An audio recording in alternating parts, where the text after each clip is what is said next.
توشہ خانہ کے فوجداری مقدمے میں ملزم ہونے کے بعد اپنا بیان ریکارڈ کروانا تھا اور وہ آج حاضر نہیں ہوئے، اور یہ جانتے بوجھتے ہوئے کہ آج تاریخ ہے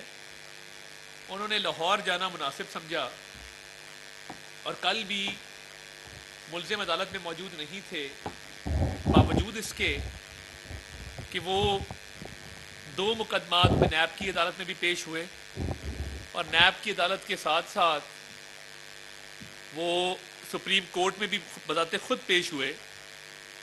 یہ بات سمجھ سے باہر ہے کہ ایک ٹرائل کا مقدمہ جس میں ٹرائل حتمی مراحل میں داخل ہو چکا ہے، وہ کیوں پیش ہونا نہیں چاہتے، اور اس معاملے کو تاخیر کا التوا کا شکار کیوں کیا جا رہا ہے۔ پاکستان کی تاریخ میں بہت سارے سیاستدانوں نے مقدمات جو ہیں ان کا سامنا بھی کیا ہے، مقدمات میں پیش بھی ہوتے رہے ہیں، مگر یہ واحد مقدمہ ہے جس کے اندر جو ملزم ہے اس کی ہر روز حاضری معافی کی درخواست آتی ہے اور وہ درخواست منظور کر لی جاتی ہے۔ میں یہ سمجھنے سے قاصر ہوں کہ یہ کتنے ملزمان ہیں جن کو یہ سہولت میسر ہے کہ وہ حاضری معافی کی درخواست دیں اور وہ حاضری معافی کی درخواست فوری طور پہ منظور بھی ہو جائے اور اس پہ ان کو رعایت دے دی جائے، ان سے رعایت برتی جائے۔ یہ امر بڑا افسوسناک ہے کہ جب کسی پاکستانی شہری کا کیس لگا ہو تو وہ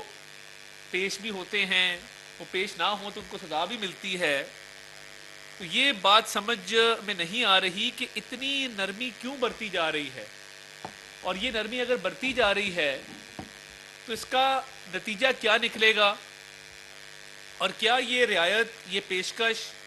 پاکستان کے تمام ملزمان کو حاصل ہے کہ جس کیس میں بھی وہ مطلوب ہوں، جس کیس میں بھی ان پہ الزام ہو تو وہ حاضری معافی کی درخواست دیں اور فی الفور حاضری معافی کی درخواست منظور کر لی جائے۔ روز ان کے وکلاء کے گارنٹی پہ گارنٹی دیتے ہیں۔ خدا کی شان ہے کہ یہ لوگ مذاق اڑاتے تھے میاں نواز شریف کے ایفیڈیوٹ کا، تو آج خود عدالت میں ایفیڈیوٹ دے کے اٹھے ہیں کہ سوموار والے دن